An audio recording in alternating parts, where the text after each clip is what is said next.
북한의 이딴 탄도미사일 발사와 관련해 미국 본토에 실질적인 위협이 되고 있다는 평가가 나왔습니다.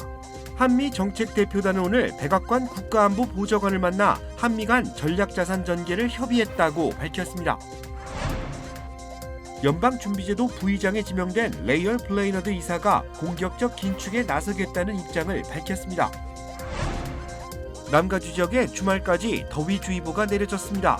캘리포니아주의 가뭄도 역대 최고 수준을 기록할 것이라는 전망입니다. 캘리포니아주 세크라멘토에서 6명의 사망자와 12명의 부상자를 낸 총기 난사 사건의 두 번째 용의자가 오늘 경찰에 검거됐습니다. 뉴욕 코로나19 일일 확진자 수가 한 달 만에 2배 가까이 늘었습니다.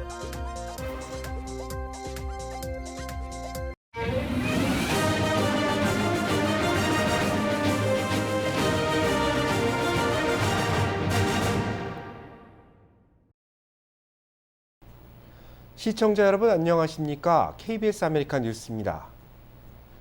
합참의장이 북한의 이딴 탄도미사일 발사와 관련해 미국 본토에 실질적인 위협이 되고 있다고 평가했습니다. 이와 관련해 한미 정책대표단은 제이크 설리번 백악관 국가안보 보좌관을 만나 한미 간 전략자산 전개를 협의했다고 밝혔습니다. 보도에 김양순 기자입니다. 북한의 탄도미사일 발사 능력이 미 본토의 실질적 위험을 초래할 수준이라는 평가가 나왔습니다. 마크 밀리 합참의장은 미 하원 군사위원회에 낸 서면 답변에서 북한이 무기 시험과 개발을 지속하고 있다며 이는 미 본토는 물론 인도태평양 지역 동맹에 실질적 위협이 되고 있다고 평가했습니다. 최근 북한의 이딴 무기 시험과 그에 따른 기술 진전의 위험성을 지적한 겁니다.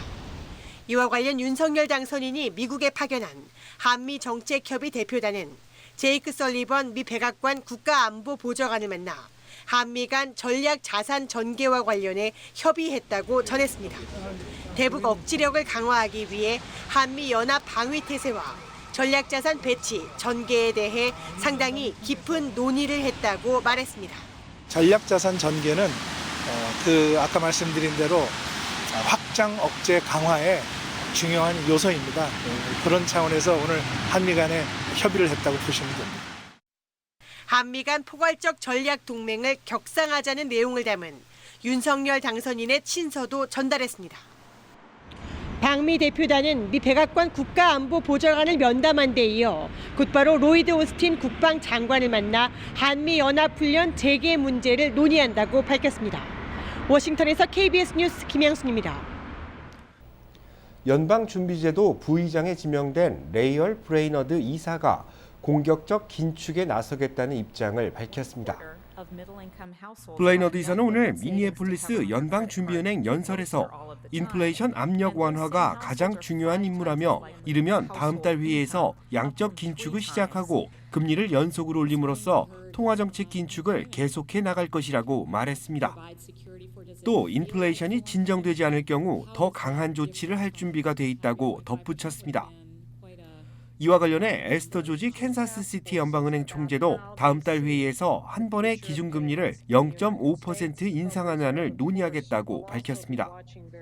이 같은 긴축 발언에 국채금리는 급등했고 뉴욕 증시는 1% 내외 하락했습니다.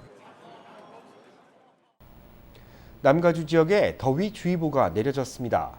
내일부터 본격적인 더위가 시작되는데 주말쯤 한풀 꺾일 전망입니다. 국립기상청은 LA 지역의 내일 낮 최고 기온이 오늘보다 11도나 높은 89도까지 오를 것으로 예보했습니다. 모레부터는 기온이 더 올라 목요일은 94도, 금요일에는 95도를 기록할 것이라고 전망했습니다. 사막지대인 데스밸리 지역은 낮 최고 기온이 100도를 넘어설 전망입니다. 국립기상청은 갑자기 높아진 날씨로 야외 활동에 주의가 필요하다며 LA를 비롯한 남가주 지역에 더위주의보를 발령했습니다. 갑작스러운 무더위는 오는 토요일부터 꺾여 다음 주부터는 다시 60도대 평년 기온을 되찾을 것으로 보입니다. 캘리포니아주의 가뭄이 역대 최고 수준에 이를 것이라는 전망입니다. 상황에 따라 자발적인 절수 권고가 강제 조치로 전환될 수 있다는 예측도 나오고 있습니다. 윤범수 기자가 보도합니다.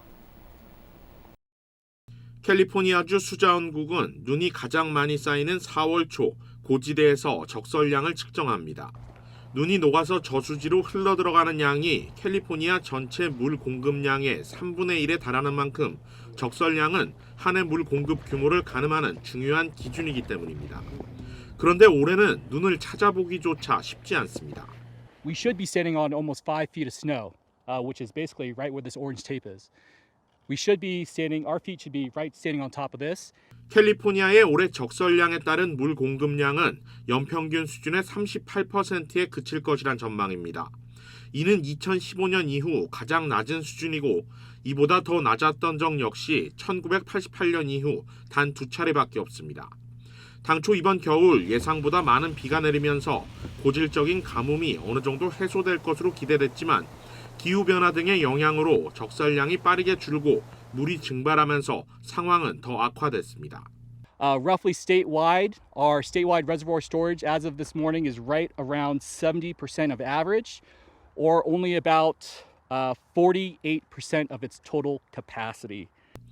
만약 4월과 5월 사이 비가 내리지 않으면 올해 캘리포니아는 역대 최악의 가뭄을 겪게 될 것으로 우려됩니다.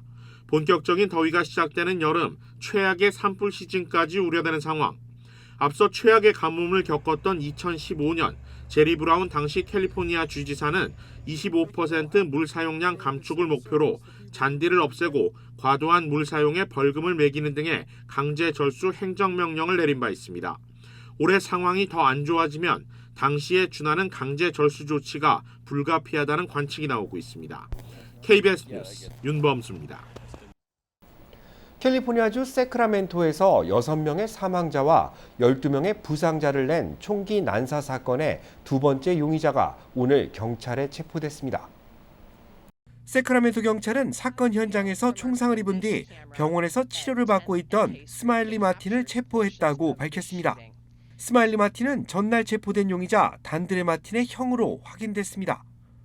이번 사건의 유력한 용의 선상에 형제가 나란히 오른 것인데 이들은 불법 총기 소지와 기관총 소유 혐의 등으로 기소됐습니다. 경찰은 사건 현장에서 발견된 총이 도난당한 총인 것으로 밝혀졌으며 완전 자동 무기로 불법 개조돼 인명피해가 컸다고 밝혔습니다. 경찰은 또 총격범이 다수로 확인됐으며 총격 직전 대규모 싸움이 벌어졌다고 언급해 체포되는 용의자가 더 늘어날 것이라는 전망입니다. 뉴욕 코로나19 일일 확진자 수가 한 달 만에 2배 가까이 늘었습니다. 한인 거주 지역 일부는 뉴욕시 평균보다 높은 감염률을 나타내고 있습니다. 제1사 뉴욕 KBTV 김은지 기자가 보도합니다. 뉴욕시 보건국이 지난 1일 발표한 자료에 따르면 시 전역에서 하루 동안 코로나19에 감염된 사람은 총 1,488명으로 집계됐습니다.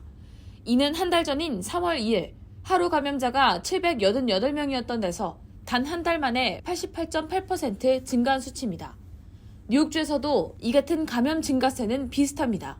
1일 발표된 주전역 하루 감염률은 3.08%를 기록해 지난 3월 내내 1%대를 기록하던 데서 1%포인트 이상 올랐습니다.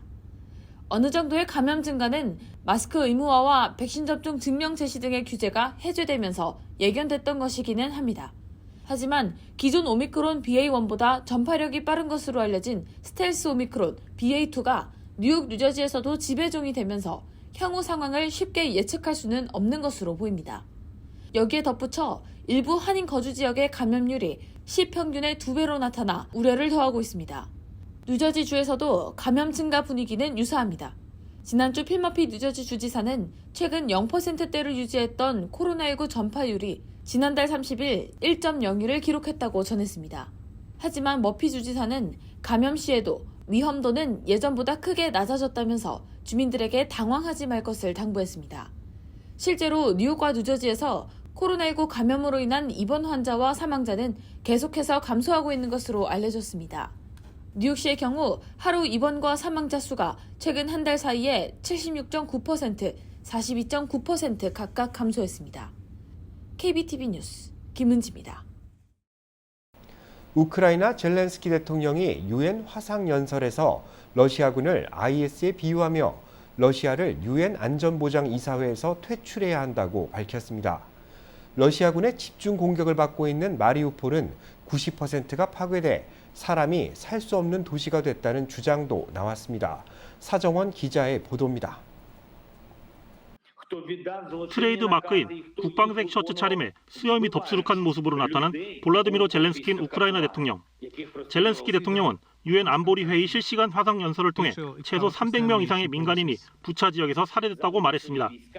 이어 러시아군을 이슬람 극단주의 테러 단체인 IS에 비유하며 유엔이 행동해야 할 때라고 목소리를 높였습니다.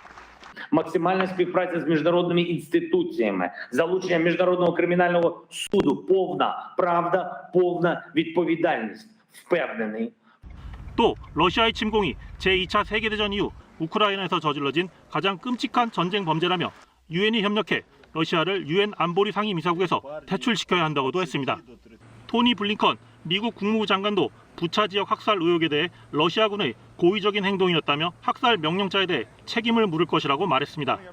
What we've seen in Bucha is not the random act of a rogue unit. It's a deliberate campaign to kill, to torture, to rape, to commit atrocities. 한편 우크라이나 북부 지역에서 병력의 대부분을 철수시킨 러시아군이 동남부 지역을 집중 공격하면서 항구 도시 마리우폴은 90%가 파괴돼 사람이 살 수 없는 곳이라고 시 당국이 밝혔습니다. 보이첸코 마리우폴 시장은 12만 명 주민이 여전히 도시에 남아있다며 이미 인도적인 재앙 수준이라고 참상을 전했습니다. KBS 뉴스 사정원입니다. 러시아는 우크라이나군이 탈환한 키이우 인근 도시에서 민간인 집단 학살 의혹이 제기된 것에 대해 가짜뉴스라고 부인하고 있습니다. 하지만 위성사진으로 비교해봤더니 이 주장이 거짓임이 드러났습니다. 보도에 유지향 기자입니다. 민간인 시신들이 집단으로 발견된 우크라이나 키이우 인근 부차 거리. 러시아군이 점령했던 때의 상황은 어땠을까? 당시의 위성사진과 비교해봤습니다. 왼쪽은 지난 1일 지상에서 찍은 영상, 오른쪽은 2주 전 같은 거리의 위성사진입니다. 차량 반대편 시신이 놓인 위치가 같습니다. 좀 더 도로를 따라가다 보면 또 같은 지점에 3명의 시신이 보입니다. 뉴욕타임스의 분석 결과 부차 거리에 시신들이 등장한 건 러시아군이 이곳을 점령했을 때인데 이후 거리에 방치된 셈입니다. Проходили мимо і без розбору. Вийшов, бах. Чого ти вийшов? ніхто нічого не спрашивав. 러시아군이 점령하기 전인 지난 2월 28일 아무것도 없던 도로는 3주가 지나자 시신들로 가득 찼습니다. 2대의 차량 앞에 발견된 시신도 위성사진과 대조해 보니 역시 2주 가까이 그 자리에 있었습니다. 미국 민간 위성업체가 찍은 위성사진을 봐도 잘 정리됐던 거리는 러시아군 점령 이후 검게 그을리고 초토화됐습니다. 이에 대해 러시아 측은 영상이 조작됐다는 입장을 고수하고 있습니다. KBS 뉴스 유지향입니다. 요즘 모르는 번호로 이상한 전화가 걸려오면 보이스피싱부터 의심하는데요. 그런데 아는 번호, 진짜 내 가족이나 친구 이름이 휴대전화 액정에 뜬다면 얘기가 달라질 수 있습니다. 한국에서는 보이스피싱 피해자들을 더 완벽히 속이기 위해 사기꾼들의 수법이 또 한 번 진화했다고 합니다. 정혜주 기자입니다. 지난달 보이스피싱을 당할 뻔했던 대학생입니다. 전화가 걸려왔는데 발신자 표시란에 평소 저장해둔 엄마라는 글씨가 떴다고 합니다. 엄마라고 딱 떠서 받았는데 엄청 흐느끼는 소리로 엄마 납치된 것 같다 이러더니 뒤이어 한 남성이 전화를 가로채더니 엄마를 납치했다며 3천만 원을 요구했습니다. 의심하는 피해자에게 엄마가 쓰던 거라며 스카프 사진 등을 보내기도 했습니다.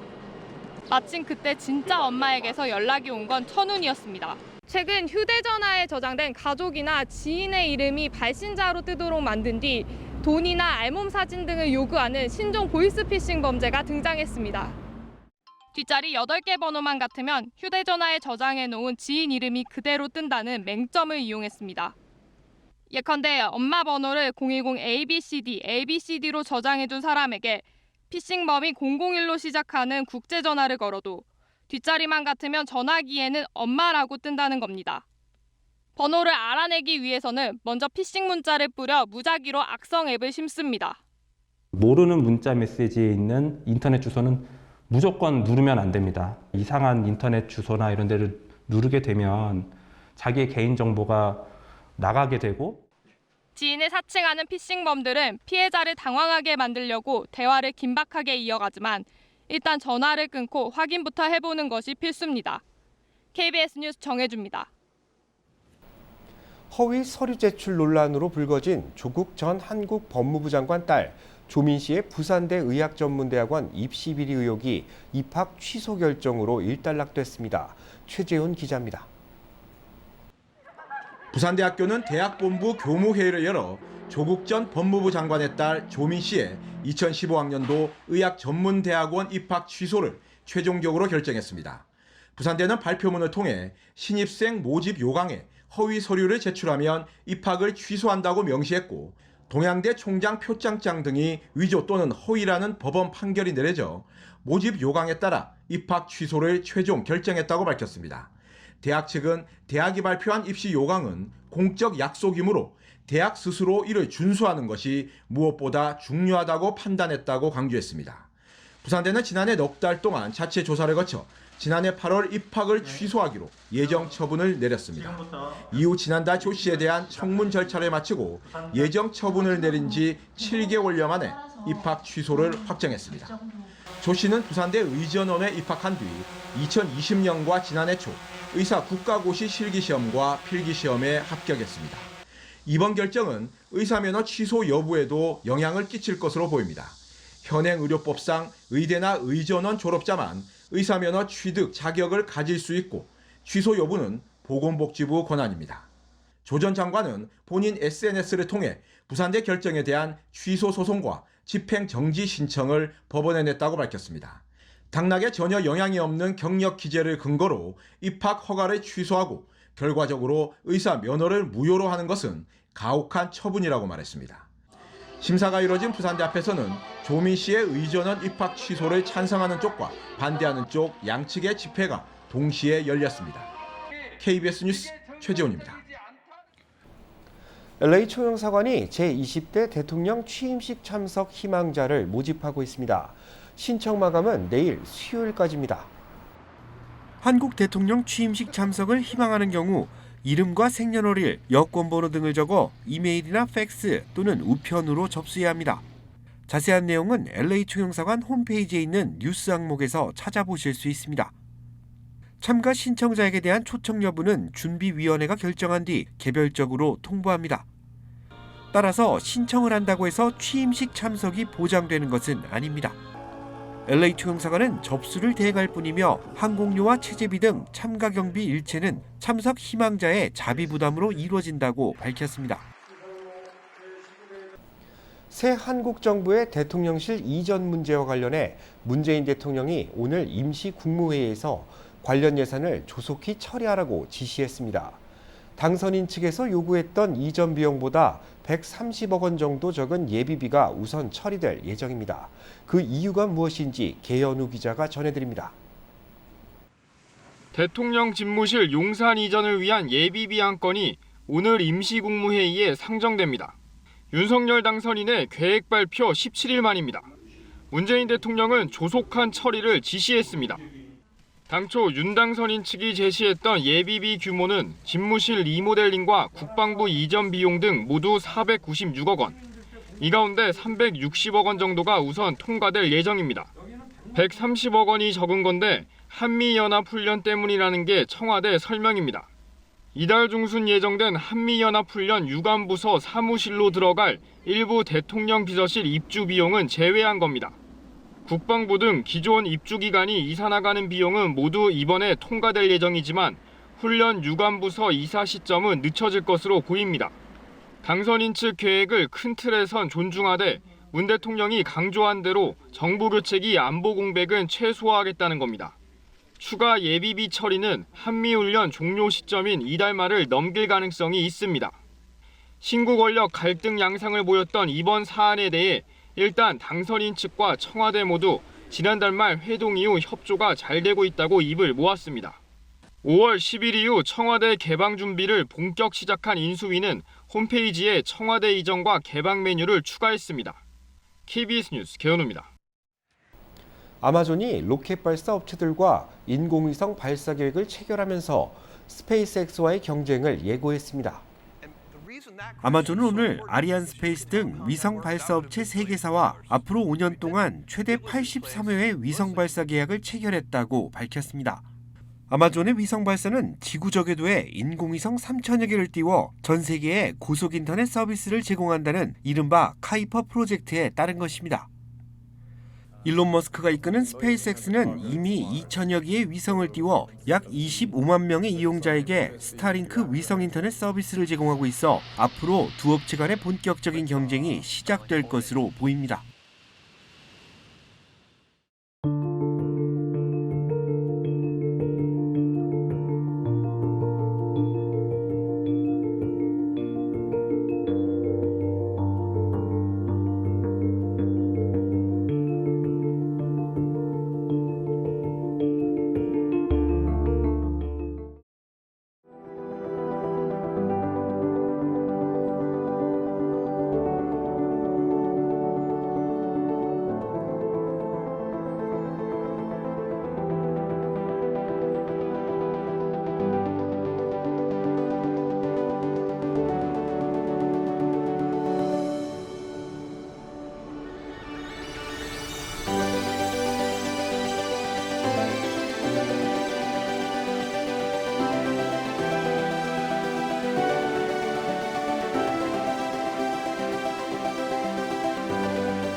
한국 정부가 윤석열 대통령 당선인이 추진하는 대통령 집무실 이전 비용 360억 원을 예비비에서 우선 지출하기로 했다는 소식이 추가적으로 들어왔습니다.